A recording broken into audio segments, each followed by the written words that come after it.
sort of combining here battery EVs and plug-in hybrids together as electric cars, they're calling them. So they're going to see that, they're saying that sales will jump 35% in 2023.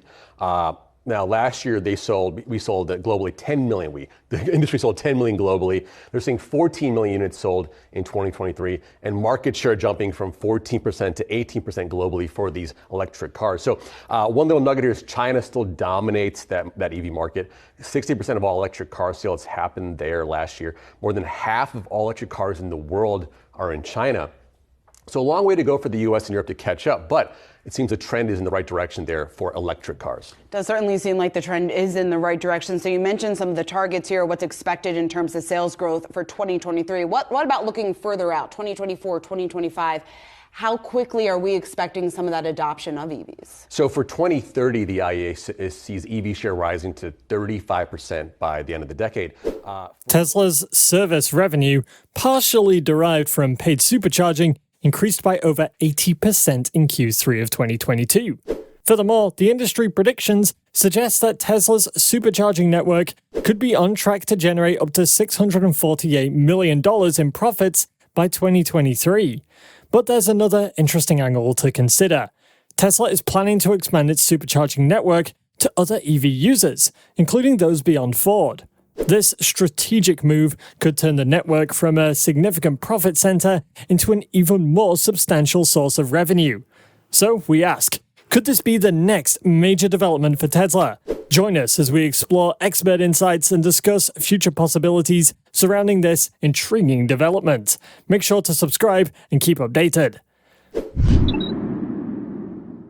You can't talk Twitter, of course, without discussing Tesla also these days. The EV giant's recent stock surge, no doubt alleviating some of the pressure on Elon Musk to quickly appoint a successor at Twitter. The latest development at Tesla, by the way, it has struck a deal with the White House to open its supercharger network to other vehicles. It will also double the number of chargers in the United States.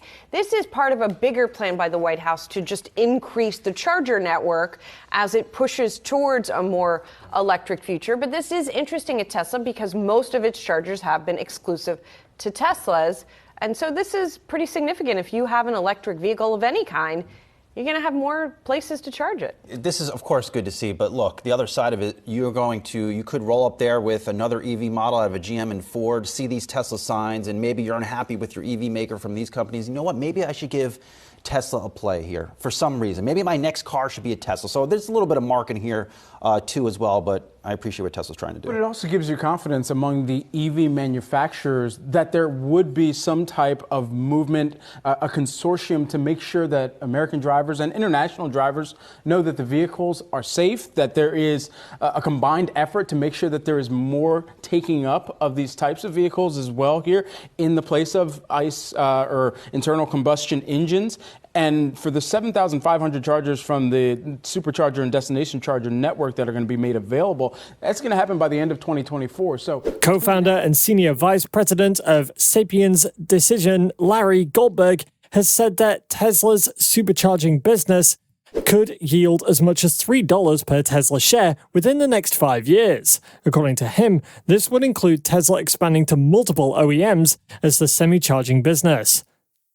In a recent tweet, the expert described Tesla's supercharging business as a small, profitable, and rapidly growing corner of Tesla's empire that has a significant future, adding that the latest Ford deal gives a clue to the huge potential of this business. Hey guys, and welcome back to Tesla Tomorrow. Larry described Tesla's supercharging business in 5 key aspects, including the incredible capital efficiency, standalone profitability, huge upside potential, industry-leading network, and as a key mission enabler.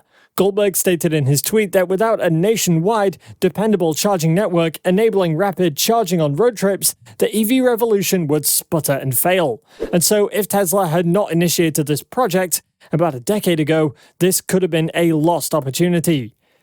He noted that there were about 26 million EVs on the road in 2022, growing exponentially, and Tesla is currently serving about 4.5 million in its charging network, earning around $6 billion.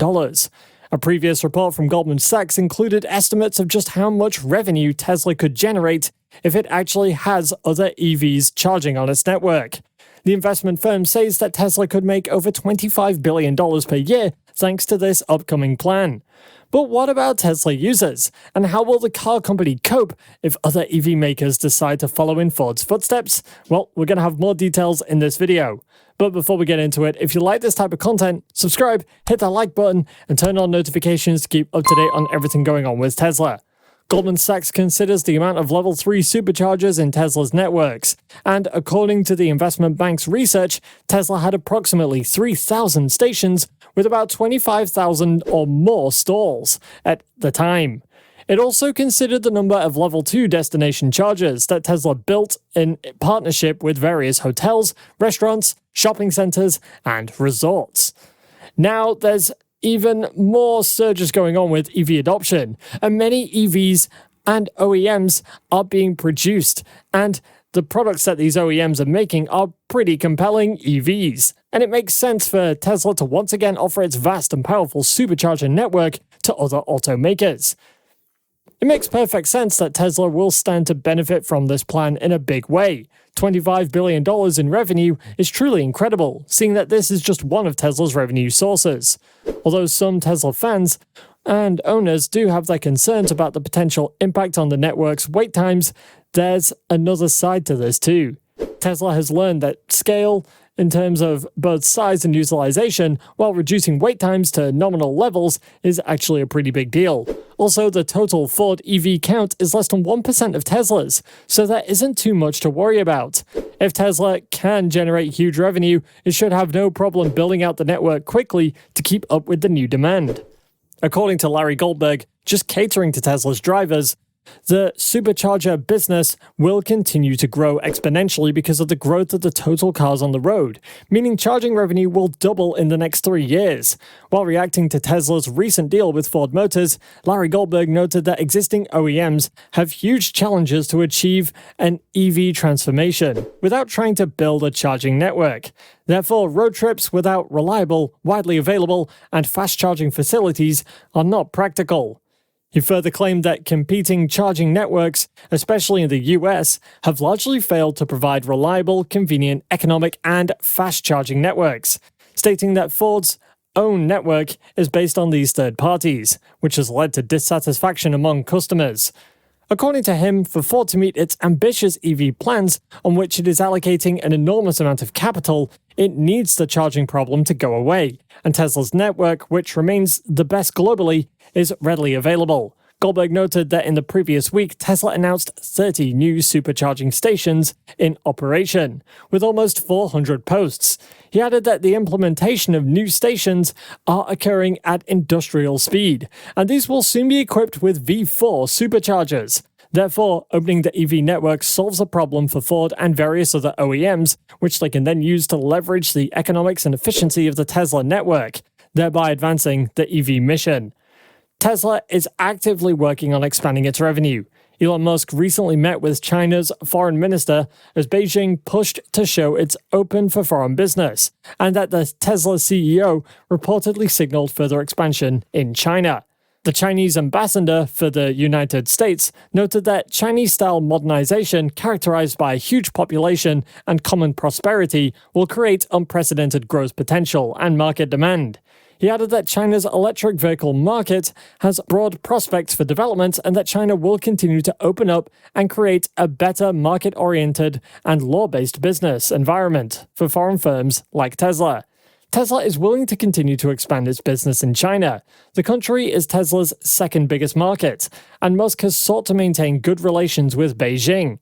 The billionaire also pledged investments over the years and praised the country's technology. Tesla's biggest car production factory is also in the Chinese megacity Shanghai, and the company in April announced plans to build another plant locally to manufacture its Megapack energy storage system.